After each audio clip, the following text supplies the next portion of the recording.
Princess Vailora stood before the tall mirror in her chamber and looked at herself one last time. The white ceremonial dress of her people flowed down to the floor like liquid silver. In a few hours, she would marry a human, a species that most of the galaxy considered primitive and weak. She had accepted this duty without question. The Zethrani Empire needed allies, and the humans had something valuable. They controlled a strategic section of space near the outer reaches, a region rich in rare minerals. A marriage alliance would secure access to those resources without the cost of war. Her father, Emperor Matharan, had explained it simply. The humans were desperate to be accepted by the galactic community.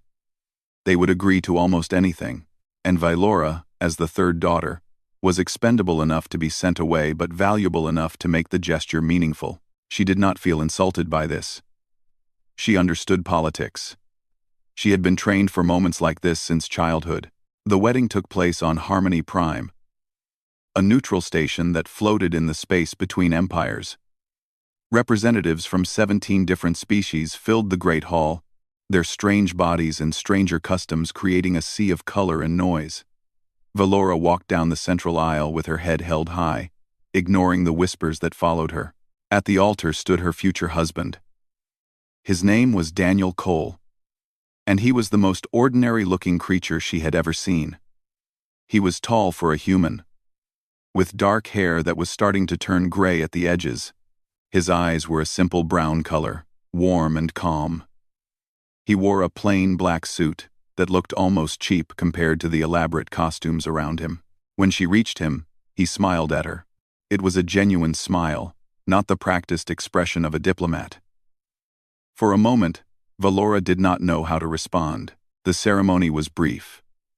The Galactic Council had designed a ritual that offended no one, which meant it satisfied no one either. Words were spoken. Documents were signed. And just like that, Vailora was married to an alien from a backwater planet called Earth. The reception afterward was where the real business happened. Ambassadors and trade ministers circled like predators, each one trying to gain advantage from this new arrangement. Vailora played her part perfectly, smiling and making empty promises while revealing nothing of importance. She noticed that Daniel stayed mostly quiet. He stood beside her when required, shook hands when introduced, and answered questions with simple politeness. But he never tried to impress anyone. He never boasted about Earth or made grand claims about human potential. The Karathi ambassador, a massive creature covered in bone-like plates, approached them near the end of the evening.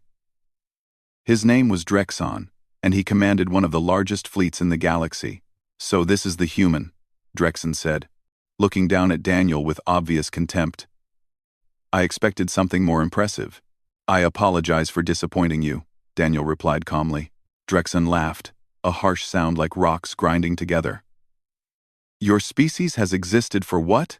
A few thousand years? My people were building warships when your ancestors were still living in caves. Do not think this marriage changes anything. Humans are insects. You will be absorbed or destroyed within a century." Vailora tensed, ready to intervene. Such open insults were technically forbidden at diplomatic events, but Daniel simply nodded as if Drexon had commented on the weather. "Perhaps you are right," Daniel said. "Time will tell."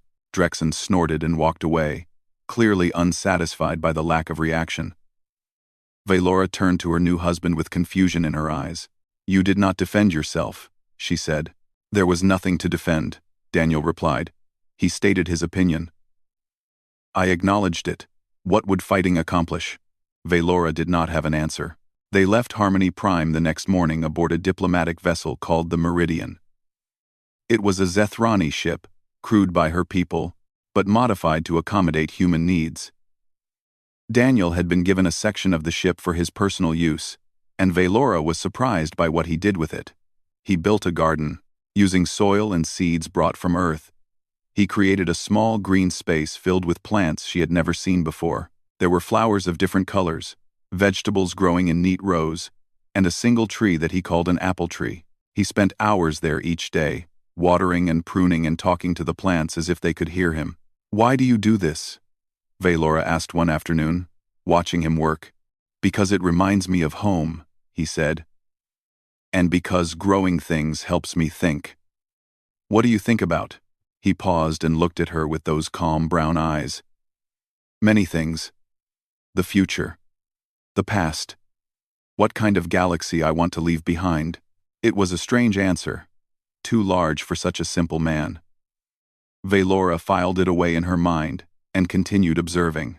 Over the following weeks, she learned more about her husband. He read constantly. Old books from Earth, written in languages she did not understand. He exercised every morning with a discipline that surprised her. And every night, he spent at least an hour communicating with someone back on Earth through heavily encrypted channels. When she asked about his past, he deflected with humor. When she asked about his family, he changed the subject. When she asked about his military service, he simply said that he had done what was necessary and left it at that. One night, unable to sleep, Valora wandered through the ship and found Daniel sitting alone in the observation deck. The great window showed the endless stars stretching out into infinity. He sat in a chair facing the view, completely still, his face lit by the distant light of 1,000 suns. She almost turned away, not wanting to disturb him, but something made her stop. There was an expression on his face that she had never seen before. Not sadness, not loneliness, but something else entirely. It took her a moment to recognize it. Patience. Cold, calculating patience. The kind of patience that hunters showed when waiting for prey. In that moment, Valora felt a chill run down her spine. She realized that she did not know this man at all. The kind, smile, and gentle manner might be real, or they might be a mask hiding something much darker. She returned to her quarters and sat on her bed for a long time, thinking. The humans were supposed to be a minor species, weak and desperate for acceptance. Daniel was supposed to be an unremarkable man chosen for a symbolic marriage. But symbols did not look at the stars with eyes like that. Valora made a decision. She would watch her husband more carefully. She would learn who he really was, even if she did not like what she found. Because something told her that this marriage was not what it appeared to be. And in the world of galactic politics, appearances were everything until they suddenly were not. 3 months passed aboard the Meridian. Valora and Daniel settled into a routine that was comfortable, if not warm. They ate breakfast together each morning. They attended diplomatic functions as a united front. They spoke politely about small things and avoided the large ones. Valora continued to watch her husband. She noticed patterns in his behavior that most people would miss. He always knew when someone was approaching before they arrived. His eyes moved constantly, tracking exits and potential threats. And sometimes, late at night, she heard him speaking in languages that her translator could not identify.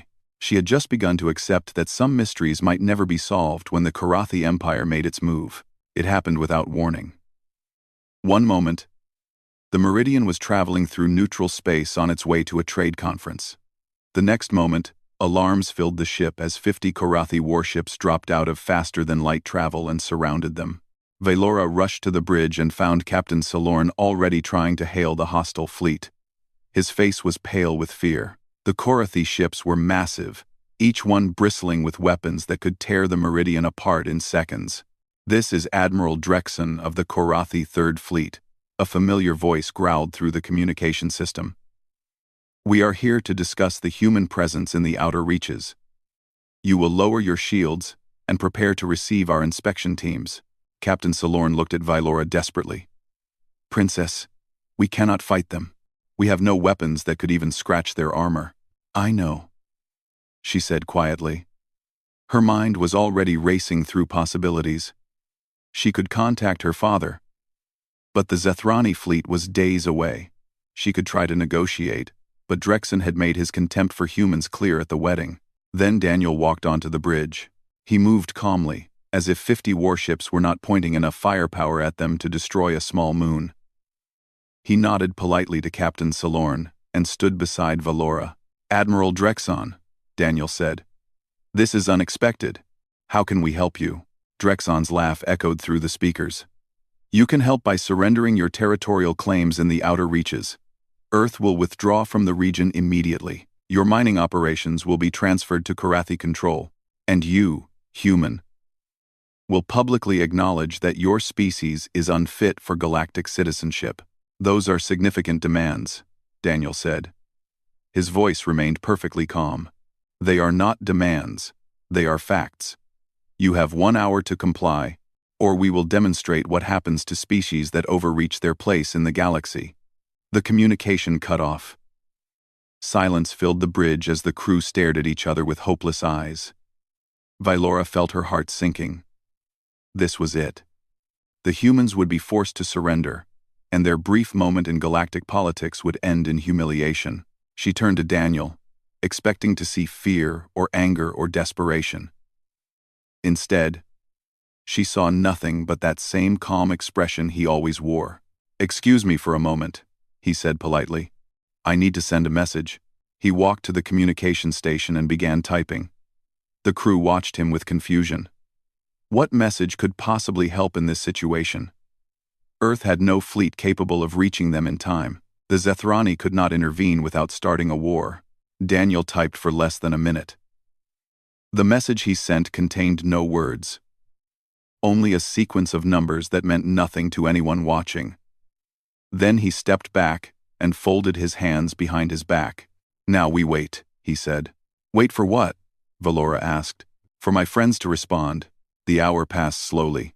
Drexon sent increasingly threatening messages, each one more insulting than the last.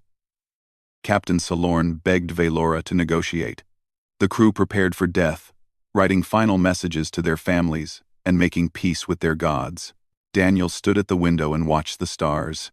Then, exactly 53 minutes after Daniel sent his message, something happened. Every sensor on the meridian screamed with impossible readings. The Karathi ships began to flicker on their displays, their signals growing weak and unstable. And then they were gone. Not destroyed, not retreating. Simply gone, as if they had never existed. 50 warships, each one the size of a small city, had vanished without a trace. Captain Salorn stared at his instruments with his mouth hanging open. "That is not possible," he whispered. "Ships cannot just disappear." "Apparently they can," Daniel said quietly. 3 hours later, a Karathi escape pod was discovered drifting in the sector. Inside was Admiral Drexon. Alive but broken, he was curled in a ball, his massive body shaking, his voice reduced to a constant whisper. The medical team could not understand what he was saying, but Vylora recognized one phrase that he repeated over and over. "Shadows between the stars. Shadows between the stars." He never recovered. The great Admiral Drexon, terror of a dozen systems, spent the rest of his life in a medical facility. Afraid to close his eyes. Afraid of the dark. Afraid of something that no one else could see. The Karathi Empire demanded answers. So did the Syndicate Lords and the Merchant Guilds, and every other power in the galaxy. What had happened to the Third Fleet? What weapon could destroy 50 warships without leaving any debris? Vylora asked Daniel the same question when they were alone in their quarters. "I called in a favor," he said simply, "from old friends." "What friends have the power to do that?" He did not answer. He just smiled that gentle smile, and returned to his garden. That night, Vylora began her investigation. She used every diplomatic access code she possessed to dig through classified archives and intelligence reports. She searched for any mention of a force capable of what she had witnessed. What she found terrified her. The references were scattered across centuries of galactic history, hidden in footnotes and redacted files. They spoke of a group that operated in the spaces between empires, a force that could not be seen or tracked or stopped. They had toppled the Morvathi dynasty 200 years ago. They had ended the Syndicate Wars without firing a single public shot. They had assassinated tyrants and freed slaves and reshaped the galaxy in ways that most people never noticed. Different cultures had different names for them. The Karathi called them the Void Walkers. The Syndicate called them the Invisible Hand. But the most common name, whispered in fear by those who knew, was the Quiet Ones. The last confirmed sighting had been 2 centuries ago. Most believed they were extinct or had never existed at all. They were ghost stories, warnings told to children and paranoid dictators. But Valora had seen what they could do. She had watched 50 warships vanish like smoke in the wind. And she had noticed something in the old files. Something that everyone else had missed. The Quiet Ones were never described in detail. Their species was never identified. Their technology was never explained. They were simply shadows, powerful and mysterious and terrifying. But one file, buried deep in Morvathi archives, contained a single line that made Vylora's blood run cold. The Quiet Ones do not age. They do not tire. They come from a world of water and green things, a small planet in an unremarkable system. A world of water and green things. A small planet. Earth. Valora closed the file and sat in the darkness of her quarters for a long time. Her husband was sleeping in the next room. The kind and gentle man who grew plants and read old books and never raised his voice. The same man who could apparently summon forces capable of destroying entire fleets. She did not sleep that night. She was too busy wondering who she had really married. Vylora spent 2 weeks gathering evidence. She barely slept. She barely ate. Every moment that Daniel was not watching, she was digging through archives, connecting pieces of a puzzle that no one else had ever assembled. The pattern was clear once she knew what to look for. Every major shift in galactic power over the last 3 centuries had human fingerprints on it. The fall of empires, the rise of alliances, the mysterious deaths of tyrants who seemed untouchable. All of it traced back to small interventions, tiny pushes that sent ripples across the galaxy, and Earth had supposedly only discovered faster than light travel 50 years ago. The dates did not match. The history did not make sense. Unless everything the galaxy believed about humans was a lie. On the 15th night, Valora could not wait any longer. She found Daniel in the garden, kneeling beside his apple tree, carefully removing dead leaves from its branches. The ship was quiet around them. The crew was asleep. It was the perfect moment for truth. "I know what you are," Valora said. Daniel did not look up from his work. "And what am I?" "You are one of them, the Quiet Ones. You have been manipulating the galaxy for centuries, while pretending to be a primitive species." He was silent for a long moment. Then he set down his gardening tools and stood to face her. The gentle smile was gone. In its place was something older, something tired, something that had seen too much suffering to be surprised by anything. "How much did you find?" he asked. "Enough. I found the Morvathi archives. I found the connection to Earth. I found records of interventions going back 300 years. Her voice shook with anger and fear. "You married me to put a human at the center of Zethrani politics. I was supposed to be your puppet, dancing on strings I could not see." Daniel nodded slowly. "You are partly correct. Then tell me the rest. Tell me everything. I deserve to know who I married." He walked to a bench at the edge of the garden and sat down heavily. For the first time since she had known him, he looked old. The weight on his shoulders became visible, the burden of secrets that had been carried for too long. "Humanity discovered faster than light travel 400 years ago," he began. "We were so excited. We thought we would find friends among the stars, allies who would welcome us into a community of intelligent beings." He paused, his eyes distant with memory. "We found slavers instead. The Morvathi captured our first colony ships and sold our people to the highest bidders. The Syndicate lords used us for medical experiments. The Korathi hunted us for sport, betting on how long humans could survive in their arena games. We were considered animals, toys, resources to be used and discarded." Valora felt her stomach turn. She had heard rumors of such things in ancient history, but she had never connected them to humans.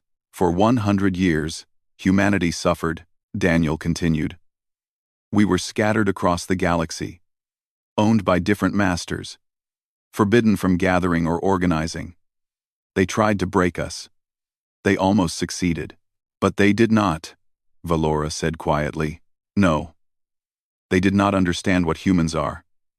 We survive. We adapt. We remember." His voice hardened. "And we plan. Even in chains, even separated by light years, we found ways to communicate. We built a network of operatives, slaves, who passed messages through whispers and hidden symbols. We called ourselves the Foundation, because we were building something that would last. He stood and walked to the observation window. The stars shone cold and distant beyond the glass. It took us 200 years to free ourselves, not through war, because we could not win a war, through patience, through manipulation, through becoming so useful to our masters that they never noticed we were also becoming dangerous. He turned to face her. The Morvathi dynasty did not fall because of politics or economics. It fell because we made it fall. Every succession crisis, every assassination, every rebellion was guided by human hands. Valora's mind raced with the implications. The Syndicate Wars, the Korathi civil conflict, the collapse of the Merchant Guild monopoly. All of it, Daniel confirmed. We have spent 3 centuries reshaping the galaxy, removing threats, creating opportunities, ensuring that humanity will never be enslaved again. The species who hurt us have paid for their crimes, even if they do not know it. And the marriage? Me? Daniel's expression softened with something that might have been regret. The Zethrani Empire is one of the few powers that never participated in human slavery. Your people were always fair, always honorable.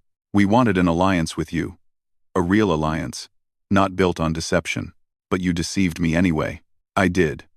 The marriage was my idea. I wanted to place myself at the heart of Zethrani politics, to protect the alliance from those who would destroy it. He stepped closer to her. But I did not expect what happened next. What happened next? I grew to care for you. The words seemed to surprise even him. I have spent my entire life serving the Foundation. I have done terrible things for the sake of humanity. I never allowed myself attachments, never let anyone close. But you. He shook his head. You are brave and intelligent and kind. You challenge me. You make me want to be better than I am. Vylora did not know what to say. Her anger was still there, burning hot in her chest, but underneath it was something else, a recognition that Daniel had just given her power over him.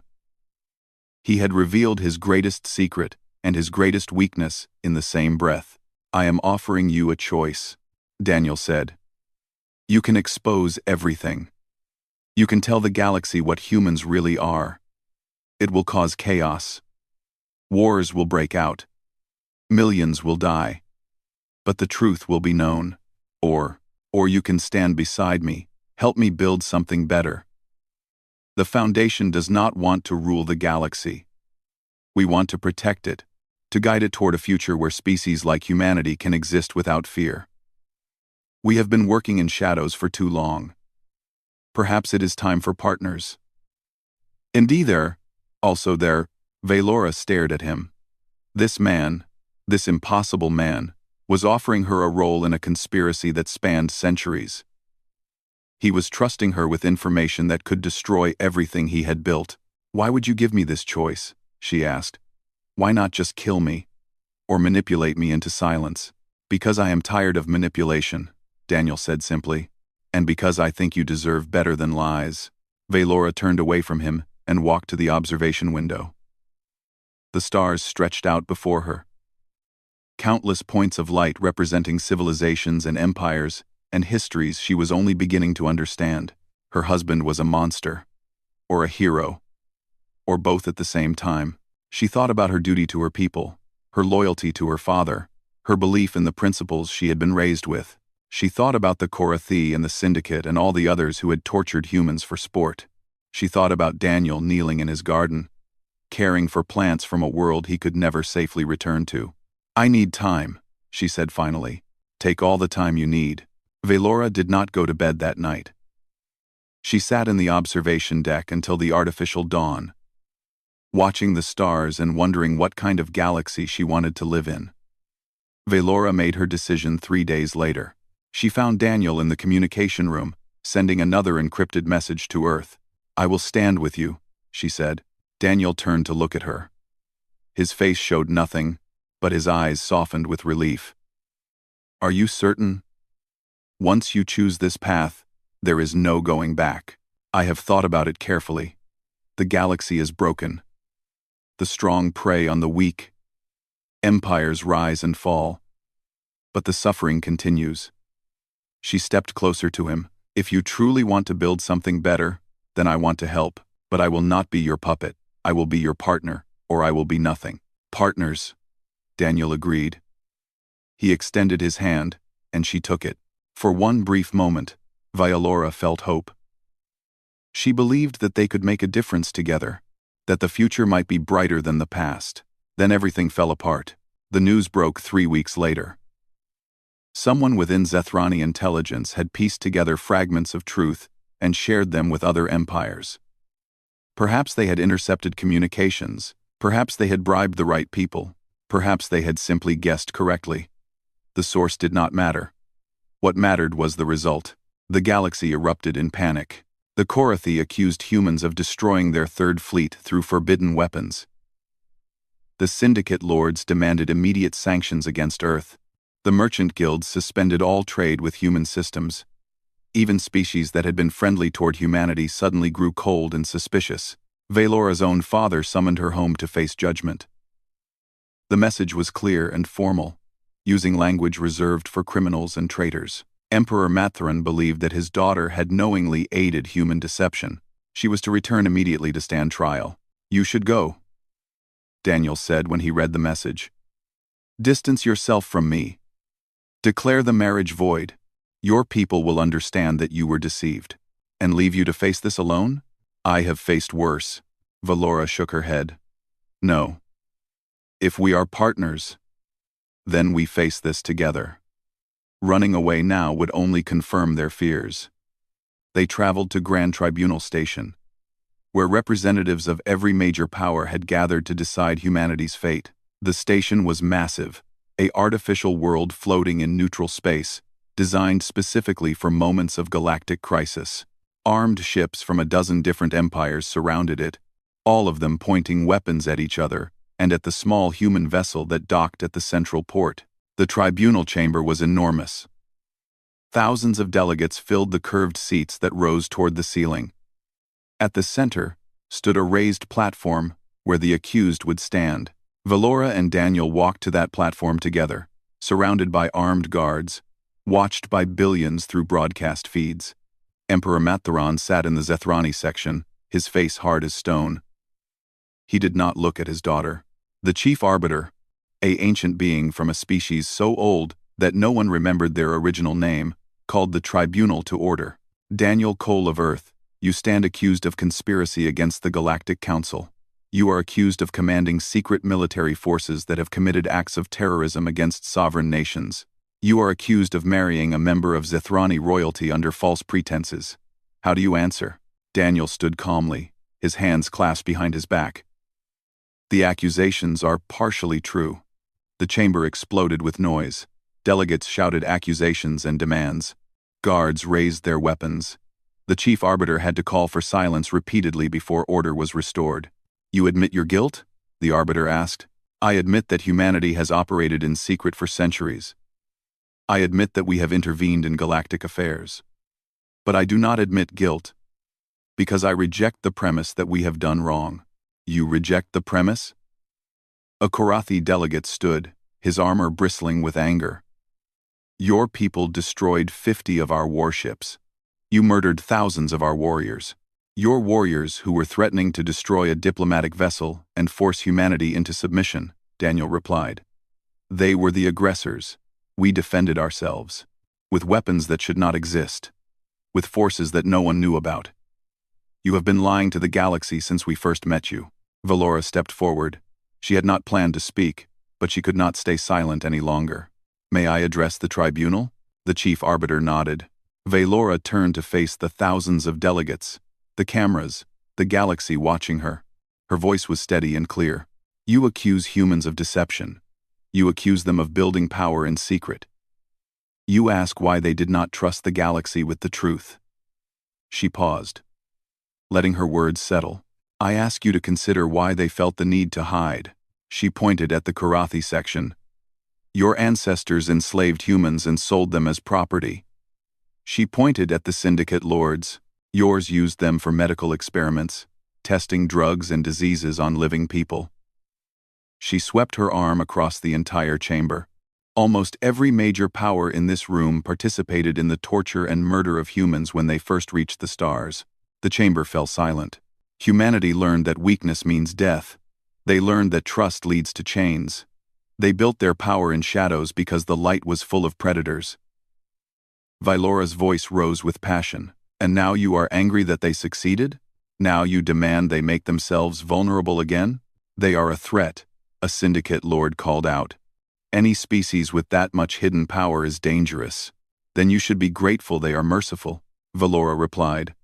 They could have destroyed you at any time. They chose not to. They could have conquered the galaxy. They chose not to. All they want is to live in peace, free from the fear of slavery. The debate continued for hours. Accusations flew back and forth. Old grievances were raised and rejected. The galaxy's powers argued about justice and security and the balance of power. Finally, the Korathi delegate rose again. Enough words. We demand proof of human submission. They will surrender their secret weapons. They will disband their hidden forces. Or we will consider this an act of war.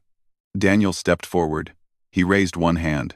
Every light on the station flickered. Every weapon system showed errors. Every ship in orbit reported catastrophic failures in their targeting computers. The delegates stared at their devices with horror as they realized that nothing was working. This is not a weapon, Daniel said calmly. This is a demonstration. Humanity does not want war. We want peace, real peace, built on mutual respect instead of fear. He lowered his hand. The systems return to normal, but if you force us to fight, we will fight. And you will lose. Not because we are stronger or more numerous, but because we have been preparing for this moment for 300 years. He paused, letting the silence stretch. We are offering friendship. We are offering partnership. We are offering to help build a galaxy where no species is enslaved, where the strong protect the weak instead of devouring them. He looked at the Korathi delegate. Or you can choose war, and discover exactly why every empire in the galaxy has learned to fear the quiet ones. The vote was called the next morning. It was not unanimous. It was not even close. But enough powers voted for negotiation instead of war that the immediate crisis passed. Daniel and Vylora returned to the Meridian that night. They did not speak until they were alone in their quarters, away from cameras and guards and the weight of galactic politics. That was dangerous, Vylora said. You showed them too much. I showed them exactly enough, Daniel replied. Fear is a tool, but it must be used carefully. Too little, and they attack. Too much, and they panic. He sat down heavily. Now we negotiate. Now we build. Vylora sat beside him. And if they refuse? Daniel looked at her with eyes that had seen centuries of struggle. Then we try again, and again, until they understand. The negotiations lasted for 8 months. There were moments when everything nearly collapsed. When old hatreds threatened to destroy the fragile progress that had been made. But Daniel and Vylora worked tirelessly, meeting with delegates, addressing concerns, slowly building trust where none had existed before. The Korathi were the hardest to convince. They had lost face when their fleet vanished, and their warrior culture demanded satisfaction. But Daniel offered them something unexpected. He gave them access to records of what the old Korathi Empire had done to humans, the arena games, and hunting parties, and casual cruelties. When the current generation saw the evidence of their ancestors' crimes, many of them felt shame for the first time. We are not asking for revenge, Daniel told their Council of Blades. We are asking for acknowledgement. Recognize what happened. Promise it will never happen again, and we can move forward as equals. The syndicate lords were easier. They cared about profit more than pride. When they realized that cooperation with humanity would open new markets and new opportunities, they became enthusiastic supporters of the peace process. The hardest conversation Vylora had was with her father. Emperor Matheron agreed to meet her privately, without guards or advisors, in the garden of the imperial palace. It was the same garden where Vylora had played as a child, where she had learned to walk among the purple flowers that grew only on her homeworld. "You shamed me before the entire galaxy," her father said. His voice was cold, but Vylora could see the pain beneath it. "You took the side of aliens against your own people." "I took the side of truth," Vylora replied. "The Zethrani have always valued honor and justice. How could we claim those values while condemning a species for defending themselves against centuries of abuse? They deceived us. They manipulated us. They survived. The galaxy tried to destroy them, and they survived. Is that not worthy of respect?" Mattheron was silent for a long moment. He walked to a bench and sat down, suddenly looking older than Vylora had ever seen him. "Your mother would have understood," he said quietly. "She always said that true strength comes from compassion, not cruelty. I have tried to remember that, but it is not always easy." Vylora sat beside him. "The humans do not want to be our enemies. They want to be our friends. Real friends, not allies of convenience. Daniel speaks often of building something that will last beyond any single lifetime. And you trust him? This man who lied to you from the beginning? I trust his vision. I trust his commitment. And I trust that he loves me, in whatever way a man who has carried such burdens for so long can love." She took her father's hand. "I am not asking you to forgive him. I am asking you to give him a chance to prove himself." Mattheran squeezed her hand. "You have grown into a remarkable woman. Your mother would be proud. Does that mean you will support the treaty?" Her father smiled, a rare expression that reminded Vylora of happier times. "I will consider it." 3 weeks later, the Zethrani Empire officially endorsed the new Galactic Agreement. The treaty that was finally signed changed everything. Humanity was granted a permanent seat on the Galactic Council. The Foundation did not dissolve, but it began operating more openly, coordinating with other powers instead of manipulating them from the shadows. A new organization was created, called the Watchers, dedicated to preventing the kind of atrocities that had marked humanity's first contact with the galaxy. Daniel stepped down as director of the Foundation. He said that he had been fighting for too long, that it was time for younger people to carry the burden. But Vylora suspected the truth was simpler. He wanted to rest. He wanted to spend his remaining years in peace, tending his garden and watching the stars. They returned to the Meridian, which had been refitted with a joint crew of humans and Zethrani. The ship was now a symbol of the Alliance, traveling between systems to strengthen bonds and resolve disputes before they could become conflicts. One evening, almost a year after the tribunal, Vylora found Daniel in his garden. The apple tree had grown taller, its branches now heavy with fruit. He was sitting beneath it, reading an old book from Earth, looking more relaxed than she had ever seen him. "What are you reading?" she asked. "Poetry. A human named Frost wrote it, centuries ago. He said that nothing gold can stay." Daniel closed the book. "I used to believe that. I used to think that everything beautiful was temporary, that the universe tended toward darkness. And now?" He looked up at her with those warm brown eyes, the eyes that had once seemed so ordinary and now seemed like windows into a soul deeper than any she had known. "Now I think he was wrong. Gold can stay, if you fight for it, if you build something worth protecting." He stood and took her hands in his. "You taught me that." Vylora smiled. "I think you taught yourself. I just helped you remember." They walked together to the observation deck, where the great window showed a binary sunset over a planet they were visiting. 2 suns, one gold and one red, sinking below the horizon of a world that had never known war. "Do you have any regrets?" Vylora asked. Daniel thought for a long moment. "I regret the lives I took. I regret the lies I told. I regret the years I spent in shadows, never knowing warmth or trust." He turned to face her. "But I do not regret the path that led me to you. In a galaxy that tried so hard to destroy my people, I found something worth protecting." Vylora leaned against his shoulder. "You know the galaxy is still watching us. They are still afraid of what humans might do. Let them watch. Let them be afraid." Daniel wrapped his arm around her. "Fear can be healthy, if it leads to caution instead of violence. And in time, perhaps fear will become respect, and respect will become friendship. You sound like an optimist. I sound like someone who has finally found hope. They stood together in silence, watching the twin suns disappear below the horizon. The stars emerged slowly. Thousands of points of light, representing civilizations and histories and futures not yet written. Valora had married a human for peace, expecting nothing more than a quiet life of diplomatic ceremony. She had discovered that her husband was the most dangerous man in the galaxy, the leader of a shadow empire that had shaped history for centuries. But she had also discovered something else. Beneath the secrets and the power, beneath the weight of responsibility that he carried, Daniel was simply a man who wanted to protect his people. He was tired and scarred and haunted by the things he had done, but he was also kind and patient and capable of love. The galaxy would remember this moment as the beginning of a new era. Historians would write about the treaty and the politics and the balance of power. They would analyze the implications and debate the consequences. But Valora would remember it differently.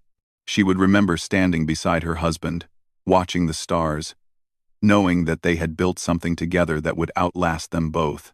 Humanity had spent 300 years hiding in the shadows, surviving through deception and fear. Now they stood in the light, no longer victims, no longer secrets, but partners in a galaxy that was slowly learning to be better.